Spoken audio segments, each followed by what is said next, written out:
Good afternoon, welcome. We appreciate you being with us this afternoon. I want to recognize all of our guests who are with us today. We are pleased to have Governor Herbert with us today, the Lieutenant Governor Cox with us today. We're also joined by Zoe Towns from the Pew Charitable Trust, who has been one of the partners of CCJJ in this effort for the past several months. We are pleased also to have with us Chief Justice Durant from the Utah Supreme Court, Utah Attorney General Sean Reyes, and Representative Eric Hutchings, both a member of the House of Representatives and the House designee to the Commission on Criminal and Juvenile Justice. Again, welcome. I'll take a few minutes today and introduce the report. I will then invite the governor to make some remarks.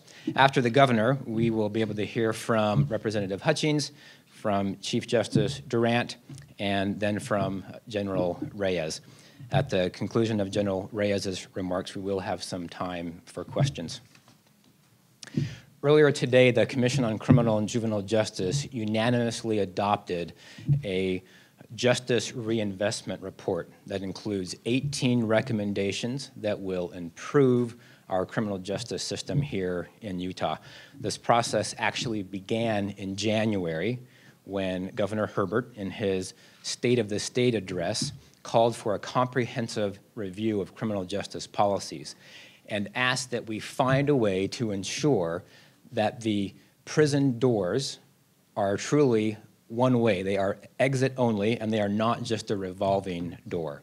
Soon after that, the governor, the attorney general, the chief justice, the speaker of the House, and the president of the Senate signed a letter requesting technical assistance from the Pew Charitable Trust, and in that same letter charged the Commission on Criminal and Juvenile Justice with developing a set of data-driven, research-based recommendations that would increase public safety and reduce recidivism at the same time. So over the past several months, the Commission has been reviewing data specific to the state of Utah. We have been reviewing sentencing data, sentencing trends. We have been reviewing length of stay data from the Department of Corrections. We've been doing these things to get a feel for what is going on in our criminal justice system right now. In addition to that data analysis, we have been reviewing, with the assistance of the Pew Charitable Trust, the best research available on what is most likely to reduce recidivism and increase public safety at the same time. I do want to be clear that our charge going forward was never simply to reduce the prison population.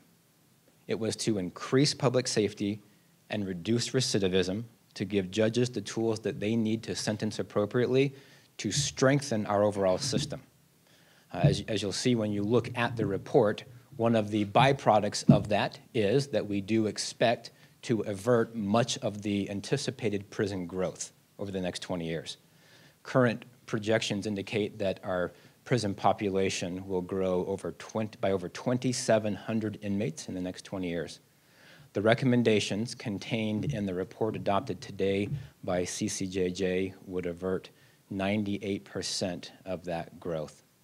One of the keys to the success of those recommendations is that we continue to use some of the avoided costs and reinvest them in community resources, such as substance use disorder treatment and mental health treatment. Again, with the idea of strengthening public safety, reducing recidivism, which will provide overall benefit to the state of Utah. From here, obviously, we have more work to do. We are simply delivering a report to state leaders today. We still need to go through the legislative process. We have both a member of the Senate and a member of the House on CCJJ. Senator Adams and Representative Hutchings will assist us during the legislative process as we continue to explain the necessities for these recommendations. I want to just once again recognize the tremendous assistance that has been provided to us by the Pew Charitable Trust over the last several months by state agencies, by local advocacy organizations. There has been a tremendous amount of collaboration over the last 7 or 8 months as we have worked to develop these recommended policy changes. No entity has been more supportive than the Utah Department of Corrections throughout this effort, and I want to highlight them. Many of the recommendations contained in this report are targeted directly toward the Utah Department of Corrections, and they have been a primary contributor to the process. They have received these recommendations with open arms and have expressed a willingness to do whatever they can to strengthen their processes so that we can see benefits throughout the rest of the state. With that, I will officially deliver the report from the Commission on Criminal and Juvenile Justice to our state leaders and invite Governor Herbert to come forward and make his remarks. Who's going to speak after me? Representative Hutchins. Okay, that's your Well, there it is, hot off the press. Thank you, Ron. I appreciate the work of your commission and your efforts to analyze what we're doing right and where we can find improvements in our criminal justice system. Ron referred to my State of the State address that I made last January when I said we need to see what we can do better when it comes to how we, our efforts to rehabilitate people who are incarcerated. We can't just simply warehouse people. There really is a need to have rehabilitation, and particularly for nonviolent offenders that have drug and substance abuse problems, mental health issues. There ought to be a better way to do this so we don't have this revolving door effect. We're finding that in those areas that people are reoffending after they're out within 3 years. And that means we have a significant cost to put them back into prison, and without much hope of that they are going to be rehabilitated in their next incarceration. Our population has grown in prisons by about 18%. A good percentage of that is just people offending and just coming back doing the same old thing. They haven't learned their lesson. And part of that's because, again, it's a substance abuse problem. It's an addiction. It's a mental health problem that they haven't got a lot of control over. And so in respect to the taxpayer, who pays really about $270 million a year annually, we've got to see if there's not better ways to do things and get better outcomes. And that's what this report is about. Let me just say, I thank the Pew Center, the Pew Charitable Trust. I have high regard for the Pew folks. They're probably the most respected think tank research institution in America. And their participation in this I appreciate very much. For the taxpayers, if we don't get a handle on this, it's going to cost us an additional $500 million over the next 2 decades. So there is a practical aspect to this, is can we afford it, and are we spending the money efficiently and effectively, and if not, where can we improve? And that's what we're trying to do here with this issue. Again, let me emphasize that for nonviolent offenders, this may be a way for us to, with better treatment, better programming, to actually make them, help them become productive members of society. And that really ought to be the end goal for any of us, is what can we do to take the taxpayers' dollars and get a better outcome.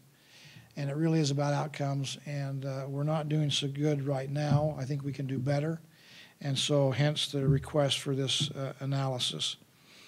The other thing I like about the fact is that we are really trying to do this together. When I sent the request, again, to the Pew Charitable Trust to help us with this analysis and this research, it was signed not only by the governor, but it's signed by the Speaker of the House, the Senate President, the Chief Justice of the Supreme Court, the Attorney General, all of us saying we want to have an analysis to see if we can do it better, see if we can, in fact, have better outcomes on behalf of the people of Utah and the taxpayers. To have, as has been mentioned, can we have a safer society and an emphasis on better public safety and actually eliminate crime as we rehabilitate people so they don't reoffend and continue to cause crime and heartache in our society.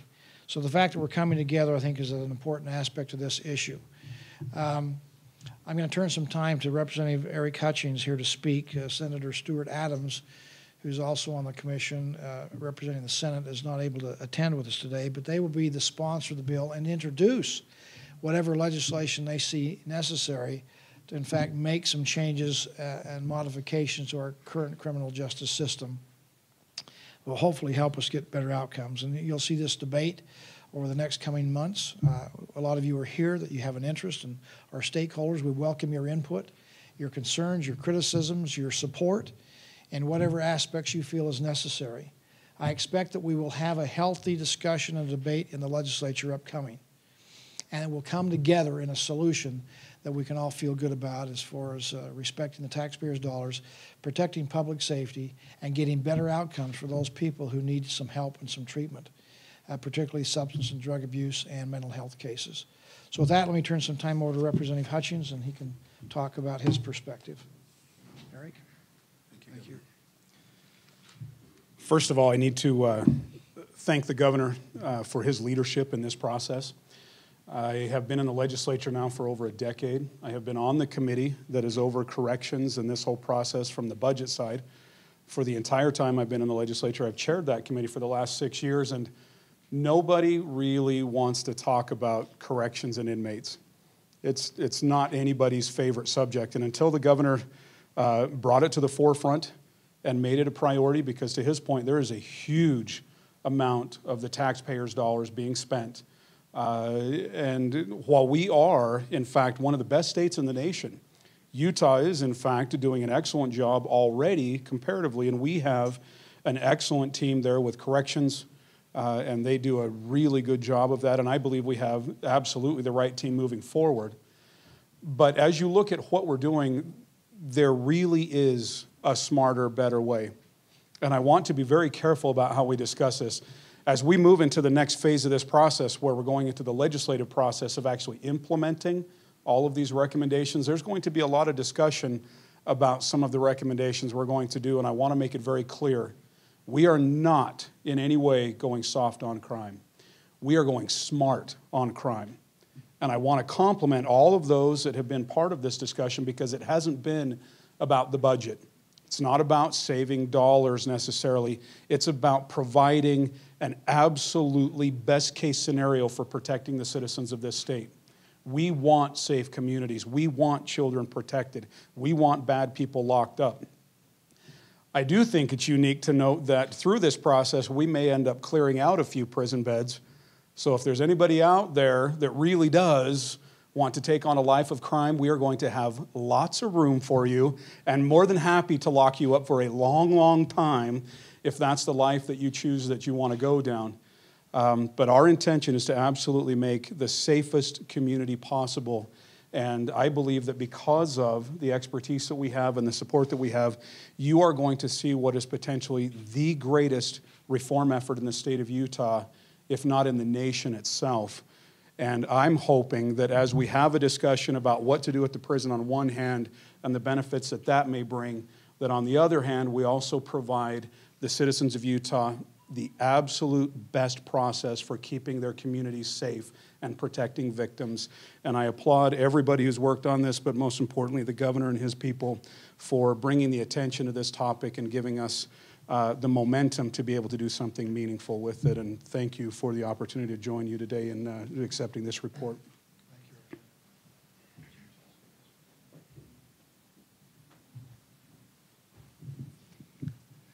Well, I'd like to start by expressing appreciation to those members of CCJJ, and also by those individuals from the Pew Charitable Trust who've assisted in this process.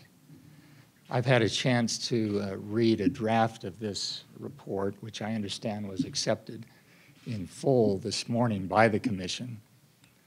And I was struck first by the extraordinary amount of work that obviously went into this process.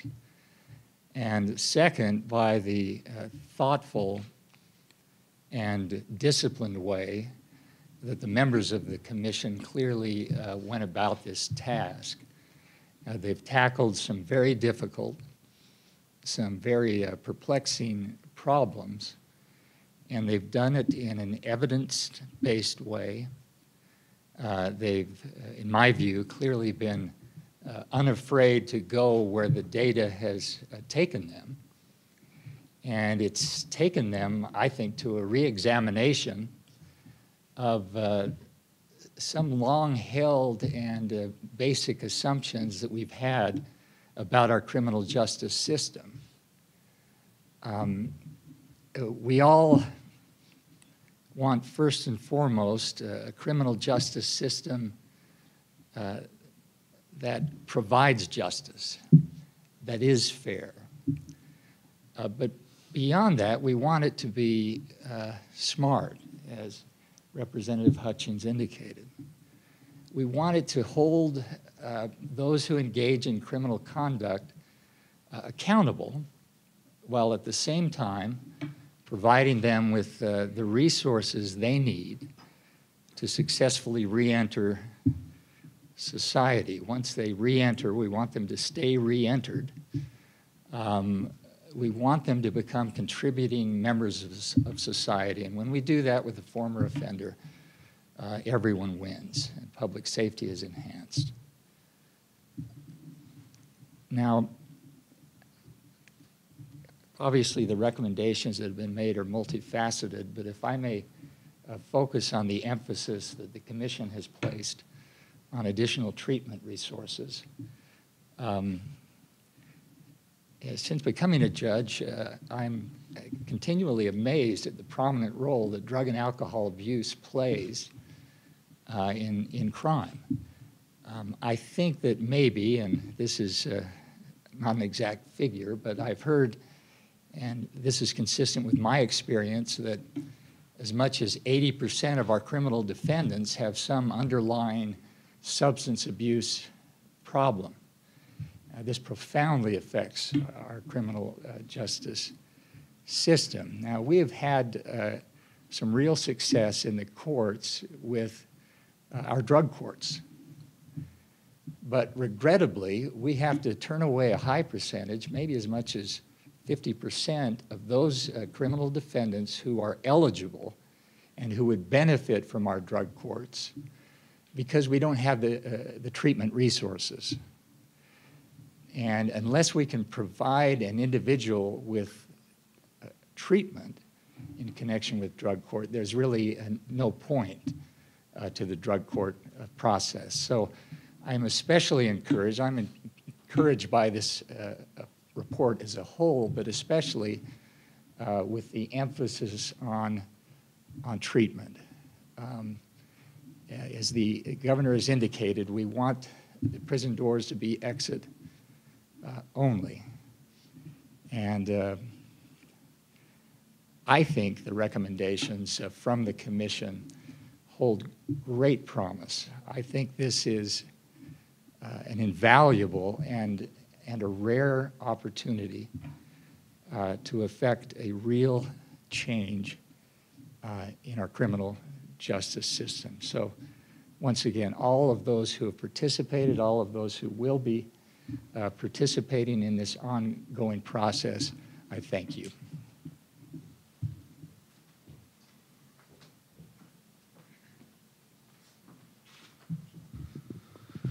Good afternoon, ladies and gentlemen. It's great to follow Chief Justice Duran. As a lawyer, it's good protocol to follow the Supreme Court. Director Gordon, thank you for the official copy of the report.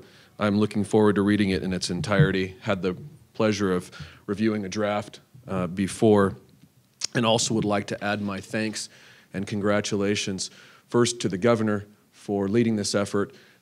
In our office, in the Attorney General's office, we've worked on criminal justice reform for a number of years, but have often felt isolated and alone in taking up that charge, and the governor has done a masterful job at rallying diverse institutions of state government together, and I want to applaud him. Also, the CCJJ team and Director Gordon and all of his team members for yeoman's work on this. Like others, want to acknowledge the Public Safety Performance Project, the Pew Charitable Trust, and their entire team. They've been here now. They've been here so long, they're now honorary Utahns, and we appreciate the work that they've done. Likewise, to the members of CCJJ, particularly those who served on subcommittees and who chaired those subcommittees, my hat's off to you, because I know how many hundreds of hours of work you all put in, gritty, difficult policy discussions and issues, and I think the report accurately reflects that hard work. I want to underscore a few things. One, the importance, again, of accurate data, the importance of careful research in the recommendations that have come forward, and we appreciate, again, that approach so that we can take informed approaches ourselves, as we look to tackle some of these recommendations. Again, as others have alluded to, making sure that taxpayer resources are used most wisely, but more importantly, perhaps, that health issues, public safety issues, and humanity issues are addressed in the most responsible ways. This is a tremendous beginning, but that's what it is. It's a beginning. And now comes the difficult task of trying to work together to implement these recommendations. I believe we built a very wide coalition of support, but we need even broader support from the community. This criminal justice reform and these recommendations really transcend any ideological or political differences or any other differences demographically, because as Utahns, we will all benefit, not just in the short term, but particularly in the long term, from implementing recommendations such as the ones in the report. They're necessary. They're necessary for rehabilitation, for restoration, for redemption versus recidivism and the revolving door that we've heard about with regard to incarceration. And let me say a couple things in conclusion. Again, these are not only necessary from an economic standpoint, although that is a great benefit of the outcomes that we hope to see, but they are necessary from a public safety, a law enforcement, a health and humanity standpoint.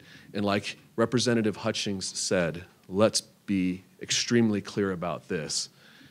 This report and our support of the report in no way diminishes our commitment to law enforcement and public safety. We will continue to aggressively pursue those responsibilities that we have. To the contrary, though, this equips us as a state to do those jobs so much more effectively now and into the future. So thank you for your time. Again, thanks to all of our partners here. Looking forward to working with you on implementing these recommendations.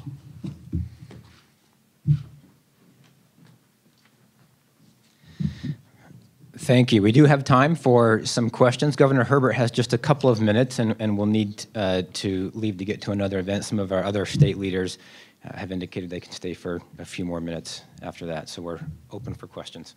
Governor, do you support the idea of reducing drug crimes from a felony to a misdemeanor simple possession? That's part of the discussion that's ongoing. I think I'm not ready yet to say yes or no. That's part of the recommendations to give less incarceration and more efforts and resources into treatment and rehabilitation. I recognize the concern about making sure there's leverage there to ensure that the offender goes into the appropriate program. At the end of the day, we want the same results. It's not just a matter of warehousing people, it's a matter of getting them fixed. And if they have a substance abuse problem, our drug courts has been a good example of what we can do on a larger scale. So drug, alcohol, substance abuse programs will help us get the right outcome. Same thing with mental health issues. So I think that'll be part of the discussion with our prosecutors and others out there. And again, I think the emphasis that you've already heard is that this is not being soft on crime. This is being smart on crime. It really is about outcomes and getting better outcomes on behalf of the people of Utah, protecting public safety and also respecting that there's a cost associated with this if we have people that continually reoffend. and create more crime. Let's stop it at its source, and if that's substance abuse, then let's take care of that with a better program. Governor, why not decriminalize marijuana? Well, I think the jury's way still out on whether decriminalization of marijuana is a good thing or not. We've taken a step here in Utah this past legislative session to use it as a prescripted drug, where it's a controlled substance and can be used for medicinal purposes. I think that's appropriate, and I think that's correct. But as a recreational drug, I'm not there. I think there's still a lot yet to be determined. I've talked with the governor of Colorado. He has told me, wait, don't jump. We probably have moved too quickly. So we need to wait and watch and see. I think there's a lot of concerns with just across-the-board legalization of marijuana. Governor, am I hearing right that it's too soon to say you're actually endorsing all of these recommendations? I haven't had a chance to review the details of all the recommendations. I, too, have been given a little bit of advance notice on what the draft is. But I'm going to take time to review all the recommendations and see specifically what that means and the ramifications. The devil is in the details, as we know, and I expect there will be a very healthy debate during our legislative session. This is going to be a collaborative effort of working together. And that includes all stakeholders, including our people that have to prosecute crime and would have some concerns. Are we taking away some of the leverage they have by reducing it from a third-degree felony to a misdemeanor, for example? At the end of the day, we want to get the optimal place where we get the best outcome. And this recommendation has come through us through the commission, and thanks to the work of many and the Pew Center, I think will help us find out what that, in fact, optimal point is going to be. So I'm going to reserve judgment on where I'm going to weigh in exactly on this until we have a chance to have more discussion and I understand more of the detail. By reducing some of these penalties, are you pushing these prisoners to county jails? Well, I don't think necessarily that's the case. Our county jails are a significantly important part of our justice system. We have Roland Cook here who runs our prison system, and many of our county jails have state prisoners incarcerated in them. Part of our cooperation we have, and certainly the counties will continue to have a role to play there as we grow as a state, and our prison bed space is more needed as we are the second fastest growing state in America. I personally think that we need to have violent offenders in prisons. Nonviolent offenders can be housed in county jails. But again, the corresponding effort here, the concept we're talking about is there needs to be corresponding programs to help rehabilitate people.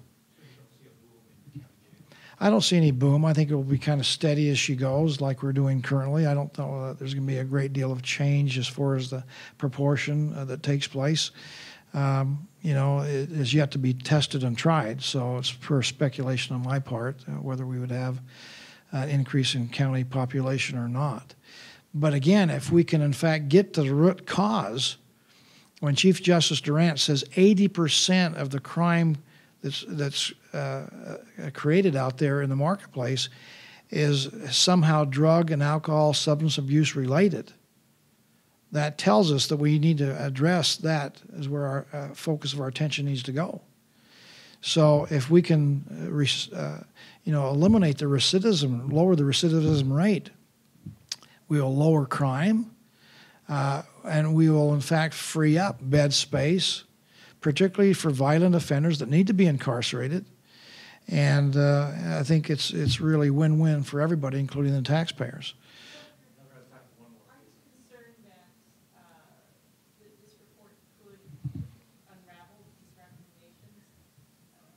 Concern that prosecutors have raised, because it seems like that's pivotal to making everything work in this report, is reducing that simple drug possession. So you get those people in prison, keep them out of the system, free up beds for others to solve the recidivism problem, at least for some of them. It seems like that's a very pivotal piece, and if you're not ready to sign off yet, do you think lawmakers are going to be, or is this going to unravel? You know, I'm ever the optimist. And so I don't think anything's going to unravel. I think we will ravel to a good place, and as opposed to unravel. And again, I don't want to get caught up in some of the details of the report because we're together here. We're receiving a recommendation that people have spent a lot of time and effort in researching and giving us recommendations saying this is a better way.